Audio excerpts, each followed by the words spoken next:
Hello everyone, I hope आप सभी अच्छे होंगे। आपके एसएसटी के पेपर अच्छे गए होंगे। अब आती है आपकी मैथ्स की पेपर। आपके पास 3 दिन का टाइम है, ठीक है। 8, 9, 10 कंप्लीट। 11 को आपका पेपर है और आई थिंक ये 3 दिन आपके लिए सफिशिएंट है। ओके, चलिए हम लोग स्टार्ट करते हैं मैथ्स का जो स्टार्ट करते हैं। हम लोग मेरा जो ये जो डिवीजन प्लानिंग है उसमें ये है कि मैं स्टार्टिंग से चैप्टर से स्टार्ट करूंगा और लास्ट के चैप्टर तक जाऊंगा। हर एक चैप्टर का जो इंपॉर्टेंट कॉन्सेप्ट है, जो इंपॉर्टेंट फॉर्मूला है, जो इंपॉर्टेंट क्वेश्चन है, मैं हर चीज़ को डील करूंगा। ठीक है, मैं आपसे एक ही चीज़ का रिक्वेस्ट करूंगा कि आपके पास 3 दिन का जो टाइम है वो एनफ है। ठीक है, इसमें आप ये मत करना कि जल्दी में हर एक चीज़ करना है। ठीक है, हाँ, लेकिन ये भी ध्यान रखना है कि आपको जो भी चीज़ करना है वो टाइम बाउंड में करना है। ठीक है, तो चलिए स्टार्ट करते हैं रियल नंबर से। जैसे रियल नंबर की बात कर रहे हैं, तो अगर रियल नंबर की बात कर रहे हैं तो रियल नंबर में मेरे अकॉर्डिंग ये एक ऐसा चैप्टर है जिसमें बहुत ज़्यादा कंसेप्चुअल चीज़ आपसे नहीं पूछा जाएगा। ये थ्योरेटिकल टाइप का चैप्टर है। ठीक है, इसमें 3 टाइप के क्वेश्चन जनरली आते हैं और वही आएंगे भी। फर्स्ट टाइप जैसे आपसे पूछ देगा 4 की पावर n, 6 की पावर n, 8 की पावर n, ऐसे करके कोई नंबर ले लिया और पूछ देगा कि ये नंबर ये जो नंबर है उसका जो लास्ट डिजिट है, यूनिट डिजिट है, क्या वो 0 है? ये जो नंबर है वो 0 से लास्ट कर रहा है। ठीक है, ये पूछ देगा। सेकंड चीज़ आपसे पूछ सकता है, जैसे 2 नंबर दे दिया, आपको बोलेगा कि इसका एचसीएफ बता दो, इसका एलसीएम फाइंड करना है। या फिर जैसे 2 नंबर का एलसीएम दे रखा है और बोलेगा उस एलसीएम की हेल्प से आप एचसीएफ फाइंड करो। ठीक है, एक ये पूछ सकता है। तीसरा चीज आपसे पूछ सकता है जैसे रूट 2 प्रूव करो आप, रूट 2 इरेशनल नंबर है, रूट 3 इरेशनल नंबर है, रूट 5 इरेशनल नंबर है, ऐसे करके ये बस 3 डिफरेंट जो एस्पेक्ट है इस चैप्टर के वही आएंगे जो मैंने अभी बताया आपको। ठीक है, और इससे ज़्यादा नहीं है। ये चैप्टर बहुत ही आप कह सकते हो कि बहुत कम कंसेप्चुअल टाइप का है, ज़्यादा थ्योरेटिकल टाइप का है। मैं आपको कहूँगा इस चैप्टर के लिए आप 1.5 आवर दे, जो कि मोर देन सफिशिएंट है। ठीक है, चलिए इसके कुछ हम लोग स्टार्ट करते हैं। एक चीज़ मैं इस चैप्टर में और भी आपको कहना चाहूँगा कि इस चैप्टर में आप कितना अच्छा से सजा करके लिखते हो, कितना ब्यूटीफुली आप एक्सप्लेन करते चीज़ों को, वो डिपेंड करता है। ठीक है, जितना अच्छा एक्सप्लेन करोगे उतना अच्छा मार्क्स आएगा। तो मैं आपको यही कहूँगा कि कंसेप्ट देख लो, आप सीख लो। ठीक है, उसके बाद बोर्ड में आप ट्राई करना, अगर इस चैप्टर के क्वेश्चन आए, ठीक है, तो आप अगर 5 मार्क्स के क्वेश्चन हैं, अगर 3 मार्क्स के हैं, तो आप कितना अच्छे से सजा कर लिखते हो, बस सजाने का नंबर आपको वहाँ पे मिलेगा। अच्छे से सजा कर कंसेप्ट सीख लो, कंसेप्ट को भी लगाना और उसके साथ सजाना भी है। जितना अच्छा ब्यूटीफुली डेकोरेट करोगे उतना आपको अच्छे मार्क्स आएंगे। ठीक है, क्योंकि ये चैप्टर बहुत ही ज़्यादा वो नहीं है, कंसेप्चुअल नहीं है, थ्योरेटिकल टाइप का है। चलिए आइए हम लोग स्टार्ट करते हैं रियल नंबर से। जो रियल नंबर है, इस रियल नंबर में सबसे फर्स्ट जो थिंग आती है वो एक तो इसमें बोला जाता है कि जो अच्छा एक चीज़ और हम यहाँ पे करने वाले हैं। ऐसा नहीं है कि बहुत ज़्यादा पूरा थ्योरेटिकल पार्ट पढ़ने वाले हैं। ठीक है, हम उस चीज़ को लेने वाले हैं जिससे आपके मार्क्स आए, या फिर लास्ट कुछ ईयर में वही जिससे क्वेश्चन आ रहे हैं। ठीक है, उसमें हम सारा चीज़ कवर करने वाले हैं। तो आइए हम लोग स्टार्ट करते हैं। ठीक है, बस आप ध्यान से देखते रहें, समझें, और मैं आपको कहूँगा कि कॉपी पेन जरूर रखें, जो भी आपको हो आप जरूर इसको नोट डाउन करते रहें, आपके लिए बहुत ज़्यादा बेनिफिशियल होने वाला है ये चीज़। ठीक है, तो जैसे इसमें जो है फर्स्ट थिंग वो आ सकता है आपसे, जैसे इसमें ये कह रहा है कि आपसे पूछ लेगा कि रियल नंबर है। ठीक है, क्या है रियल नंबर? ठीक है, जैसे मान लीजिए फर्स्ट थिंग आपसे पूछ लिया, आपको बोलेगा 4 की पावर n जो है, ये आपको बताना है कि ये जो नंबर है n क्या है, n क्या है, एक नेचुरल नंबर है। आपको ये बताना है ये जो पूरा नंबर है क्या ये नंबर 0 से एंड होगा।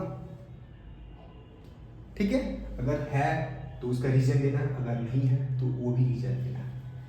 जब भी इस तरह के क्वेश्चन आए ना, सबसे पहले क्या करना है आपको, जैसे 4 की पावर n है, हम 4 की पावर n को क्या लिख सकते हैं, 4 की पावर n, इसको आप क्या लिख लो, 2 का स्क्वायर n, ऐसे लिख सकते हैं। इसको फिर क्या लिख सकते हैं, 2 की पावर 2n। ठीक है, 4 की पावर n को क्या लिख सकते हैं, 2 की पावर 2n। अगर आप ध्यान से देखोगे 4 की पावर जो n है, इसमें सिर्फ एक ही फैक्टर है, इसमें सिर्फ एक ही फैक्टर है, दैट इज 2।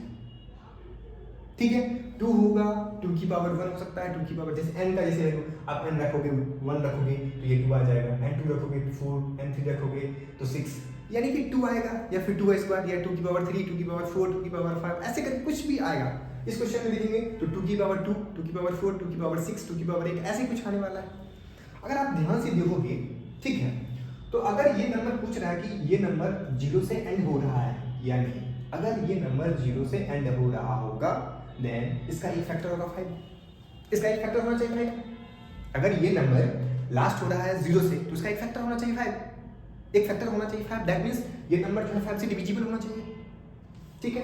अगर ये नंबर 5 से डिविजिबल होना चाहिए तो इसका एक फैक्टर होना चाहिए 5, बट यहाँ पर क्या है, इस नंबर का एक ही फैक्टर है सिर्फ, दैट इज 2। दैट मींस ये जो नंबर है वो 0 से एंड नहीं होगा। तो बस आपको यहाँ पे बस यही लिखना है कि अगर ये नंबर 0 से एंड होगा देन इसका एक फैक्टर होगा दैट इज 5। अगर इसका फैक्टर 5 मतलब दैट इज, इसका मतलब ये है कि ये जो है 5 से डिविजिबल होगा। आप कोई भी नंबर उठा के देखोगे, अगर वो लास्ट 0 से हो रहा है, उसका यूनिट डिजिट 0 है, देन वो 5 से डिविजिबल होगा।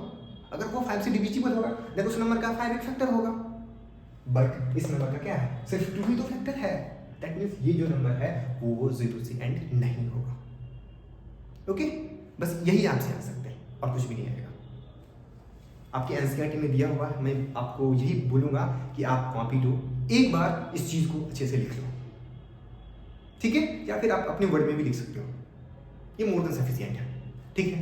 अब इसमें आपसे दूसरा एक आ सकता है, ये 6 की पावर है, ये क्या ये जो नंबर है ये 0 से एंड होगा या नहीं होगा। अगर 0 से एंड होगा, इसका यूनिट डिजिट 0 कब होगा, अगर क्या जैसे आप ये पूछ रहे हैं आपसे कि ये जो नंबर है वो 5 से डिविजिबल, सॉरी ये जो नंबर है उसका यूनिट डिजिट 0 है या नहीं है। अगर हम एक इंस्टेंट के लिए मान लेते हैं कि इसका जो नंबर है इसका यूनिट डिजिट है वो 0 है, अगर 0 है तो ये नंबर 5 से डिविजिबल होगा, क्योंकि किसी भी नंबर का यूनिट डिजिट अगर 0 है तो दैट मींस वो नंबर 5 से डिविजिबल होगा, और अगर वो 5 से डिविजिबल है दैट मींस इसका एक फैक्टर होना चाहिए 5। इसको हम अगर देखेंगे ये ऐसा, इसको हम ऐसे लिख सकते हैं क्योंकि 2 × 3 की पावर n, 6 को क्या लिख सकते हैं 2 × 3 की पावर n, और जब इसको आप ऐसे लिखेंगे तो इसको आप फिर ऐसे लिख सकते हो 2 की पावर n × 3 की पावर n। आप n कुछ भी पुट कर लो, n नेचुरल नंबर है तो n1 रखो, 2 रखो, 3 रखो, 4 रखो, 5 रखो, 6 रखो, कुछ भी रखो, आप देखोगे कि इसका फैक्टर तो 5 है ही नहीं। अगर इसका फैक्टर 5 नहीं है दैट मींस ये जो नंबर है वो 5 से डिविजिबल नहीं है, और अगर ये नंबर 5 से डिविजिबल नहीं है दैट मींस ये जो नंबर है उसका यूनिट डिजिट 0 नहीं है। एंड कुछ भी रख लो आप, 1 2 3 4 5 6 7 8 9 10 कुछ भी रखो, इसका यूनिट डिजिट 0 नहीं आएगा। अगर यूनिट डिजिट 0 आता तो इसका एक फैक्टर 5 होता, बट इसका एक फैक्टर 5 नहीं है, दैट मींस इसका यूनिट डिजिट 0 नहीं है, या 0 नहीं आएगा। ओके, आई थिंक ये बहुत ही इजी है और आपको समझ में आया होगा। फर्स्ट थिंग आपसे यही पूछ सकता है। अब चलिए दूसरी चीज की बात करते हैं। ये आपके एनसीईआरटी में फर्स्ट यहीं से स्टार्ट करता है, ठीक है। मैं आपको बोलूंगा कि आप इस चीज को 2 बार या फिर 1 बार अपनी कॉपी में अच्छे से सजा के लिख लें। मैं आपको एक चीज ये भी कहूंगा कि इस चैप्टर में मैंने अभी जैसे स्टार्टिंग में बताया कि आप कितना अच्छे से सजा के लिखते हो, बस वही कंसेप्ट छोटा सा रहता है, जैसे इस क्वेश्चन में बहुत छोटा सा कंसेप्ट था। अब देखिए, अब इसमें आती है सेकंड पार्ट की, ठीक है। सेकंड पार्ट में आपसे एलसीएम पूछ सकता है, आपसे एचसीएफ पूछ सकता है कि 2 नंबर ले लिया, 2 नंबर का आपसे पूछेगा कि आप एचसीएफ बताओ, 2 नंबर का एलसीएम बता दो, ठीक है। कोई भी 2 नंबर ले लेते हैं, जैसे चलिए हम एक एग्जांपल इसी का ले लेते हैं, ठीक है। एक एग्जांपल इसमें दिए हुए हैं 6 और 20, इसका प्राइम फैक्टराइजेशन। अच्छा हाँ, एक चीज और ध्यान रखना है, आपको जैसे पूछेगा इसमें एलसीएम बताना बट प्राइम फैक्टराइजेशन मेथड से, एचसीएफ बताना बट प्राइम फैक्टराइजेशन मेथड से, बहुत इजी। जैसे 6 है 20 है, आपको इसका एलसीएम बताना है यूजिंग प्राइम फैक्टराइजेशन मेथड, बहुत इजी है। हम क्या करेंगे, इसका प्राइम फैक्टर निकालेंगे।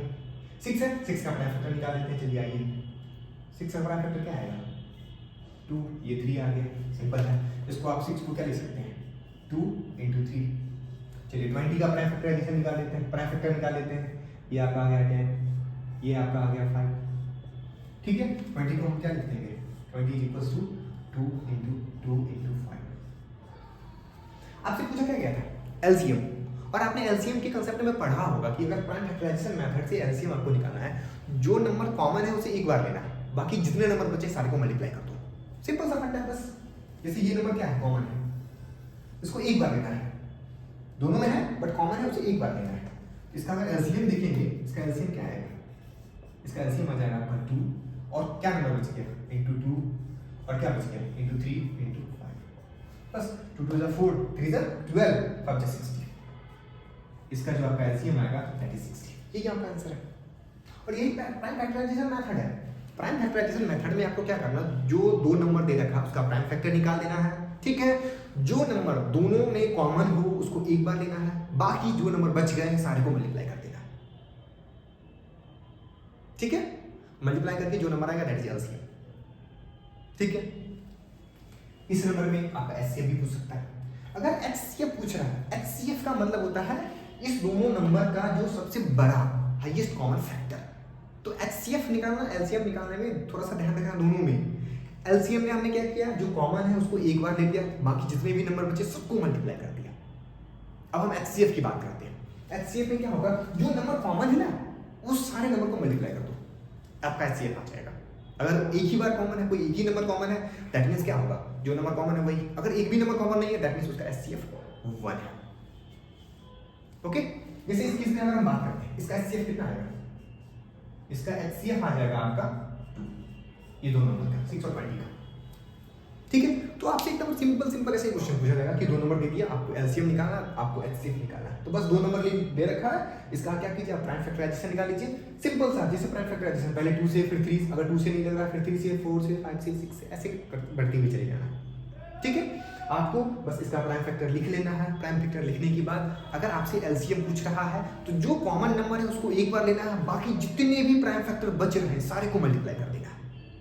जो कॉमन है उसको एक बार लेना है, बाकी जितने बच गए हैं जो कॉमन नहीं है उस सारे नंबर को आपको मल्टीप्लाई कर देना है। और जो मल्टीप्लाई करने के बाद जो फाइनल प्रोडक्ट आएगा दैट इज योर एलसीएम। अगर एचसीएफ आपसे पूछ रहा है, जो नंबर कॉमन है दोनों में उस सबको मल्टीप्लाई कर दो, दैट इज एचसीएफ। अगर एक भी नंबर कॉमन नहीं है दैट मींस उस दोनों नंबर का एचसीएफ जो है 1 है। सिंपल सा, बस इतना ही है और कुछ भी नहीं है। ये आपका हो गया एचसीएफ एलसीएम। अच्छा, एक चीज और भी आती है इसमें, एचसीएफ और एलसीएम में मैं वो भी चीज लिख देता हूं।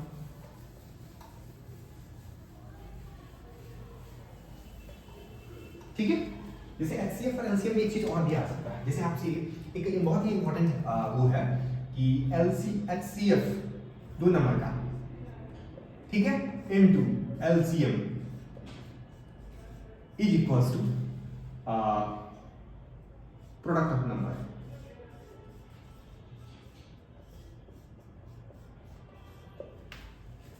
ठीक है, ये आपकी बहुत ही ज्यादा इंपॉर्टेंट है।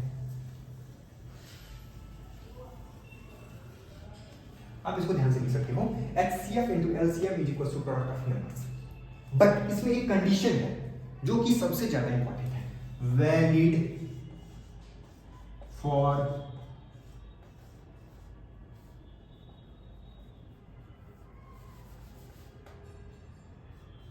To number only. बस दो नंबर के लिए है। अगर आपको दो नंबर के लिए पूछ रहा है, जैसे 620 हो गया, 510 हो गया, कुछ भी बस दो नंबर के लिए पूछ रहा है तब आपको ये कंसेप्ट लगाना है। अगर 3 नंबर के लिए पूछ रहा है तो ये कंसेप्ट नहीं लगाना है। 3 नंबर में मैंने आपको फंडामेंटली बता दिया, मैं आपको हमेशा यही कहूंगा कि आप हमेशा प्राइम फैक्टर निकाल लें, उसके बाद उसमें जैसे एलसीएम निकालते हैं, एचसीएफ निकालते हैं, वैसे निकालिए। ठीक है, अगर क्वेश्चन में दे रखा है कि यूजिंग एलसीएम, जैसे 2 नंबर का एलसीएम दे रखा है, बोल रहा है आपको यूजिंग एलसीएम फाइंड एचसीएफ, तब आपको उस केस में ये फॉर्मूला लगाना है। और ध्यान रखना, ये बहुत इंपॉर्टेंट है कि ये जो HCF into LCM is equal to product of number, ये सिर्फ 2 नंबर के लिए वैलिड है। अगर 2 नंबर से ज्यादा पूछती है तो ये फॉर्मूला हम नहीं लगाएंगे, ये सिर्फ 2 नंबर के लिए ही वैलिड है। तो आपको ध्यान रखना है कि 2 नंबर है तभी ये लगाना है, 3 नंबर में नहीं लगा सकते हैं। ओके ओके, चलिए, जो इस चैप्टर में 3rd टाइप के क्वेश्चन हो सकते हैं वो आप ये हो सकते हैं कि प्रूव कीजिए √2 इरेशनल नंबर है, √3 इरेशनल नंबर है, √5 इरेशनल नंबर है। मैं आपको कहूँगा कोई एक प्रूफ को आप 2 बार 3 बार कर ले, लिख ले अच्छे से, बस बात खत्म हो गया। बस इतना ही करना और कुछ नहीं। ठीक है, चलिए मैं क्या करता हूँ कि रूट 5 को प्रूव करता हूँ इरेशनल नंबर है।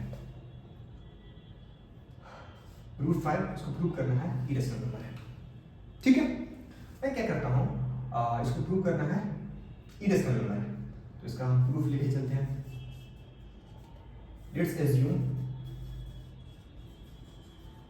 Root 5 is rational number. हमने क्या किया, इसको एज्यूम कर लिया कि रूट 5 जो है रेशनल नंबर है। हम इसको कंट्राडिक्शन के मेथड से प्रूव कर रहे हैं, ठीक है। अगर रेशनल नंबर इसको हम ए, तो इसको हम ए अपॉन बी के फॉर्म में लिख सकते हैं। इसको हम ऐसे लिख सकते हैं A upon B where B not equals to 0, क्योंकि बी इक्वल अगर 0 हो जाएगा तो डिफाइन ही नहीं होगा। अच्छा एक चीज और हम लोग ले लेते हैं कि ए और बी का सिर्फ एक कॉमन फैक्टर है, that is 1। A and B have no common factor other than 1। A और B का no common factor other than 1 के अलावा कोई दूसरा कॉमन फैक्टर नहीं है। दैट मीन्स इस दोनों नंबर का जो HCF है वो 1 है, हम ये मान लेते हैं, ठीक है। अब सिंपल सा है, बस आपको 2 बार 3 बार लिखना है और एग्जाम में जाकर एज इट इज लिख देना है, ठीक है। ये हो गया। उसके बाद हम क्या करेंगे, दोनों साइड स्क्वायर कर देते हैं। आप यहाँ का क्या फाइव, यहाँ का क्या आ जाएगा a square upon b square. इसको आप ऐसे लिख सकते हो 5b square is equals to a square.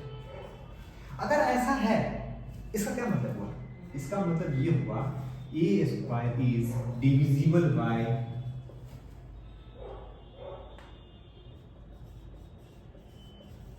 5। A square जो है डिविजिबल बाय 5, क्यों? क्योंकि ए स्क्वायर का फैक्टर क्या है 5 और बी स्क्वायर, है ना। ए स्क्वायर का फैक्टर क्या क्या है 5 and b square, that means a square is divisible 5। इसको आप ऐसे भी लिख सकते हो, आपने थ्योरम में इस चैप्टर में पढ़ा भी है। अगर ए स्क्वायर 5 से डिविजिबल है, दैट मींस ए भी जो है 5 से डिविजिबल है, ए इज डिविजिबल बाय 5, ठीक है। तो हम क्या करेंगे, ए को कुछ मान लेंगे, जैसे ए को हम यहाँ पर लिख देते हैं लेट 5 के कुछ भी हो सकता है, कोई नंबर कुछ भी है, ठीक है। अब इसमें हम पुट कर देंगे इस वाले में 5b square is equals to, A का वैल्यू क्या है 5k का स्क्वायर कर देते हैं। इसको आप क्या लिख दीजिएगा, इसको आप लिख दीजिएगा 5b square is equals to 25k square, that means b square is equals to 5k square. ये क्या प्रूव करता है कि जो b स्क्वायर है दैट इज डिविजिबल बाय 5, क्योंकि b स्क्वायर का 5 और k फैक्टर है, 5 और k square, that means b square. ये प्रूव क्या करता है, b square is divisible by 5, divisible by 5। And ये फिर इसको हम ऐसे लिख सकते हैं b is divisible by 5,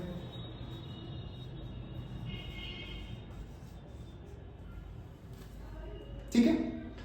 but मैंने तो क्या किया, a and b have no common factor other than 1, ये तो मत रखा है। यहाँ पर तो क्या है कि a जो है वो 5 से डिविजिबल है, b है ये भी 5 से डिविजिबल है, दैट मींस a और b का एक कॉमन फैक्टर है 5। जो हमने माना है वो गलत माना, दैट मींस हमने माना क्या था, let's assume root 5 is rational number, यही तो माना था हमने, दैट मींस ये हमने गलत माना है। अगर रेशनल नहीं है तो क्या होगा, फिर वो इरेशनल नंबर होगा, ठीक है। आप इसको फिर लास्ट में लिखोगे, hence our assumption was wrong, so root 5 is a irrational number, hence proof. बस इतना सा है और कुछ भी नहीं है, ठीक है। मैं आपको इसमें एक चीज और भी बता देना चाहता हूँ, इस चैप्टर में इसके अलावा आपसे कुछ नहीं यहाँ पूछा जाएगा। आपसे पूछ दिया जाएगा root 2, root 5, root 3 irrational number है, या अच्छा एक चीज और ध्यान रखना है, sum of rational and irrational is irrational, sum of difference of rational and irrational is irrational, product of rational and irrational is irrational, division of rational and irrational is irrational। बस ये चीज ध्यान रखना, ठीक है। इसके अलावा इस चैप्टर में आपसे कुछ भी नहीं पूछा जाएगा। मैं आपको बस यही कहूँगा कि आप एक बार एनसीईआरटी ले अभी, ठीक है। एनसीईआरटी लेकर के जो मैंने चीज़ बताया है आप कंसेप्ट को एक बार, आई थिंक मेरे समझ से मैंने कंसेप्ट को आपको अच्छे से एक्सप्लेन कर दिया है। आप ले, उसमें कुछ क्वेश्चन है, लिमिटेड क्वेश्चन है, 3-4 क्वेश्चन है, वो भी नहीं करे आप, तो मैं बता रहा हूँ कि आप, मैंने आपको जो क्वेश्चन करवाया उसको 2-3 बार कर लें, आपके रियल नंबर के जितने क्वेश्चन आएंगे ना इसी से आएंगे। बस ये हो सकता है कि नंबर चेंज कर देंगे, वो इससे ज़्यादा कुछ भी नहीं कर सकते, एकदम इतना सिंपल है, ठीक है। और एक चीज़ मैं और बता देना चाहता हूँ, अगर आपसे 3 नंबर का HCF या फिर LCM पूछेंगे तो आपको मैं यही सजेस्ट करूँगा कि आप प्राइम फैक्टर निकाल करके 3 नंबर का, फिर जो प्राइम फैक्टराइजेशन वाला मेथड है उस मेथड से HCF या LCM जो भी चीज़ पूछ रहे हैं वो आप निकाल के बता दें, ठीक है। आई होप आपको अच्छे से समझ में आया होगा। आप जल्दी ना करें, आप देखेंगे तो बहुत ही कम टाइम में हमने ये पूरा रियल नंबर को अच्छे से एक्सप्लेन कर दिया, ये पूरा चैप्टर कंप्लीट हो गया, ठीक है। बस घबराई नहीं, अच्छे से थोड़ा सा टाइम दी अपने आप को, जैसे इस चैप्टर के लिए आप 1.5 आवर दी। आपको करना क्या 1.5 आवर में, सबसे पहले ये वीडियो दिखना अच्छे से आपको, ठीक है, अच्छे से समझ लेना। इसके बाद फिर क्या करना है, इसके बाद आपको बस एक छोटा सा चीज़ करना है, वो करना है आपको कि आपका जो भी NCERT है NCERT का, ठीक है, देख लेना है कि क्या सर ने जो बताया उसमें कुछ छूटा भी है। मैंने कुछ भी नहीं छोड़ा, मैंने हर चीज़ देख लिया कि इतना ही चीज़ आ रहा है, इससे ज़्यादा कुछ नहीं है, ठीक है। आपको कोई लगे कि यार इसमें मैं वो हो रहा हूँ तो आप एक बार उस क्वेश्चन को करो, मुझे लगता है वो भी करने की जरूरत नहीं है। आप इस वीडियो को देख लो और जो मैंने करवाया उसको 2-3 बार, जैसे ये नंबर वाला है उसको 2-3 बार प्रूव कर लो, क्योंकि ये 3 नंबर या 4 नंबर में पूछ लेते हैं या 5 नंबर में पूछ लेते हैं, इससे ज़्यादा कुछ नहीं है इस चैप्टर में, ठीक है। घबराई नहीं, और मैं आपको ये चीज़ जरूर कहूँगा कि आपका जो पेपर होगा वो टाइम बाउंडेड होगा, तो आप घर पे भी जो भी चीज़ें अभी कर रहे होंगे प्लीज़ टाइम बाउंडेड में करें, टाइम बाउंड करके फिर करें, ठीक है। अलार्म रखें या फिर जो भी स्टॉप वॉच है उसके अंडर में रख के थोड़ा सा काम करें, ऐसे करेंगे तो आपको थोड़ा सा टाइम का मैनेजमेंट हो जाएगा, क्योंकि टाइम का जो मैनेजमेंट होगा वो ऐसा नहीं है कि पेपर में जाओगे और टाइम का मैनेजमेंट हो जाएगा, या फिर आप किसी मेरा जैसे लेक्चर देख रहे हो या फिर किसी का लेक्चर देखोगे तो उसे टाइम मैनेजमेंट हो जाएगा। टाइम मैनेजमेंट आपका तभी होगा जब आप इसको घर पे बैठ के करेंगे। मैं आपसे यही कहूँगा कि आप ये करते रहें, इसके साथ साथ आपको जब भी बीच में टाइम बचे ना, आप प्लीज़ उसमें क्या करें, अगर आपकी प्रीवियस ईयर की सैम्पल पेपर है आप सैम्पल पेपर जरूर लगाएं, जितने भी हो रहे हैं लगाएं जरूर, और आपके 10 तारीख तक मैं पूरा सिलेबस कंप्लीट कर दूँगा, ठीक है। और बस आप मेरे साथ चलें और मुझे पूरा विश्वास है कि आपके फुल आउट ऑफ फुल आएंगे, ठीक है।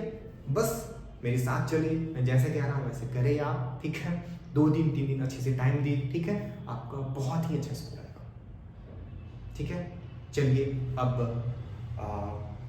इसके बाद हम लोग पॉलिनोमियल करेंगे, तब तक आप इसको देखिए, इसको रिवाइज करें, 1.5 आवर का टाइम टाइम लेने के बाद इसको उसमें जो भी है इसका, जैसे ये क्वेश्चन है या फिर जो भी मैंने HCF LCM का करवाया या फिर जो डिजिट वाला करवाया उसको 2-3 बार कर ले।